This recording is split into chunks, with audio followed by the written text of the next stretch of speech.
देवी Bhagavatam Mahapuran doctor Kislay Pandey के साथ।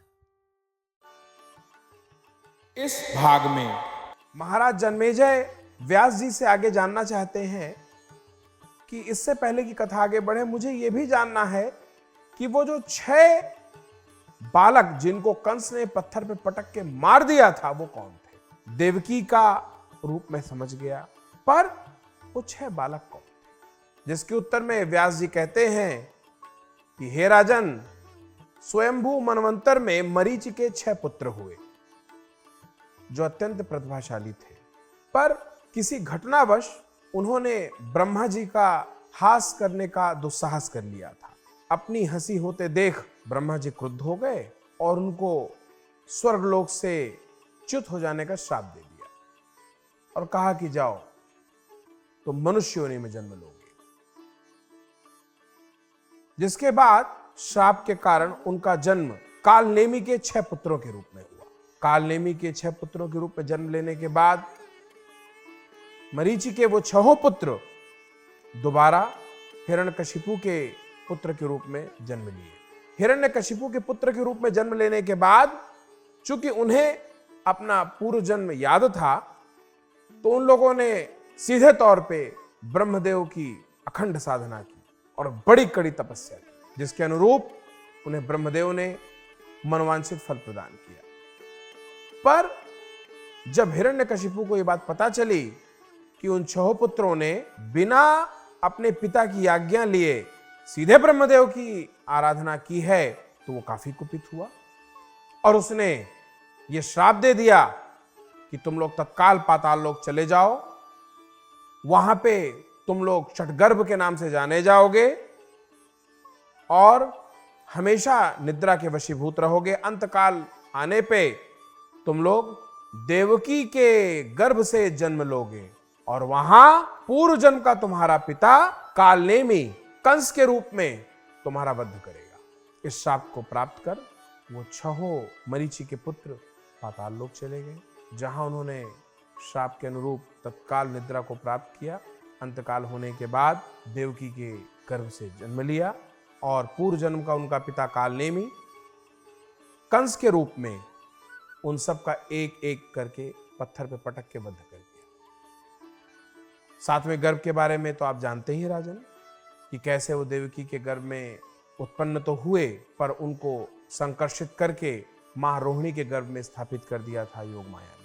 जिसके बाद आगे की घटना बताते हुए महर्षि वेदव्यास महाराज जन्मेजय से कहते हैं कि प्राचीन काल की बात है राजन, कि यमुना के किनारे मनोहर तट पर मधुवन नाम का एक वन था। वहां लवणासुर नामक एक बलवान दानव रहता था जो मधु का पुत्र था। वर प्राप्ति के कारण अभिमान में चूर वह पापी दैत्य ब्राह्मणों को दुख देता था। हे महाभाग, लक्ष्मण के छोटे भाई शत्रुघ्न ने संग्राम में उसका वध कर दिया। उस मदोन्मत्त को मारकर उन्होंने मथुरा नाम एक परम सुंदर नगरी बसाई। कमल के समान नेत्रों वाले अपने 2 पुत्रों को राज्य कर्म में नियुक्त कर वे बुद्धिमान शत्रुघ्न समय आने पे स्वर्ग के लिए प्रस्थान कर गए। उसके कुछ समय बाद सूर्यवंश के नष्ट हो जाने पर उस मुक्तदायिनी मथुरा को यादवों ने अपने अधिकार में कर लिया। हे राजन, पूर्व काल में राजा ययाति का शूरसेन नामक एक पराक्रमी पुत्र हुआ, जिसने मथुरा की देखभाल की और उसको आगे बढ़ाया। कुछ समय बीत जाने पर हे राजन, शूरसेन के यहां कश्यप ऋषि के अंश वासुदेव जी उत्पन्न होते हैं। वासुदेव जी अपने पिता के मृत्यु के उपरांत गोपालन में लीन हो जाते हैं, क्योंकि उनको पूर्व जन्म में यही श्राप था वरुणदेव का। कुछ समय बीत जाने पे उनका विवाह अपने पूर्व जन्म की पत्नी अदिति, जो इस जन्म में देवकी के नाम से पैदा हुई थी, उससे हो जाता है। इसके आगे महर्षि वेदव्यास कहते हैं, हे राजन, विवाहोपरांत वासुदेव जी और देवकी जी को 8 पुत्र प्राप्त हुए, जिसमें से एक एक करके 6 मृत्यु को प्राप्त हुए। 7वां गर्भ संकर्षित करके माता रोहिणी के गर्भ में स्थित कर दिया गया।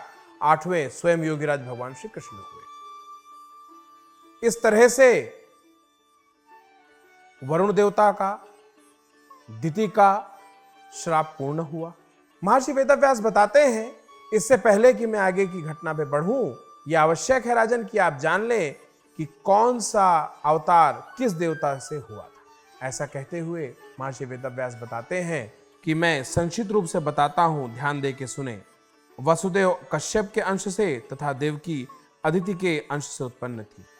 बलराम जी शेषनाग के अंश थे। इन सभी के अवतरित हो जाने पर जिन धर्मपुत्र श्रीमान नारायण के विषय में कहा जा चुका है, उन्हीं के अंश से साक्षात भगवान श्री कृष्ण ने अवतार लिया। मुनिवर, नारायण के श्री कृष्ण रूप में प्रकट हो जाने पर उनके नर नामक जो छोटे भाई हैं, उनके अंश स्वरूप अर्जुन का प्राकट्य हुआ। महाराज युधिष्ठिर धर्म के अंश, भीमसेन पवन देव के अंश तथा माद्री के दोनों महाबली पुत्र नकुल एवं सहदेव दोनों अश्विनी कुमार के अंश कहे गए हैं। कर्ण सूर्य के अंश से प्रकट हुए। विदुर को धर्म का अंश बताया गया है। द्रोणाचार्य देवगुरु बृहस्पति के अंश तथा उनका पुत्र अश्वत्थामा शिव के अंश से उत्पन्न थे। हे राजन, समुद्र के अंश से महाराज शांतनु तथा गंगा के अंश से उनकी भार्या उत्पन्न हुई। पुराण प्रसिद्ध गंधर्वराज के अंश से महाराज देवक उत्पन्न हुए थे। भीष्म पितामह को वसु का तथा राजा विराट को मरुद गणों का अंशावतार बताया गया है। महाराज धृतराष्ट्र अरिष्ट नेमि के पुत्र हंस के अंश से उत्पन्न कहे गए हैं। कृपाचार्य को किसी एक मरुदगण का अंश तथा कृतवर्मा को किसी दूसरे मरुदगण का अंश बताया गया है। हे राजन, दुर्योधन को साक्षात कली का अंश तथा शकुनी को द्वापर का अंश कहा गया है। प्रसिद्ध सोमनंदन सुवर्चा पृथ्वी पर सोमप्रभु नाम से विख्यात हुए। दृष्टद्युम्न अग्नि तथा शिखंडी राक्षस के अंश से उत्पन्न हुए। प्रद्युम्न सनत कुमार के अंश कहे गए हैं। द्रुपद वरुण के अंश थे तथा द्रौपदी साक्षात लक्ष्मी के अंश से उत्पन्न थी। द्रौपदी के पांचों पुत्र विश्वदेव के अंश से उत्पन्न माने गए हैं। कुंती सिद्धि के अंश से, माद्री धृति के अंश से तथा गांधारी मति के अंश से उत्पन्न हुई। भगवान कृष्ण की सभी पत्नियां देवताओं की रमणियों के अंश से उत्पन्न कही गई हैं। इंद्र के द्वारा भेजे गए सब दैत्य धरातल पर आकर दुराचारी नरेश बने थे। शिशुपाल को हिरण्यकशिपु का अंश कहा गया है। जरासंध विप्रचित्तिका तथा शल्य प्रहलाद का अंशावतार था। कालनेमी कंस हुआ तथा है शिरा को केशी का जन्म प्राप्त हुआ।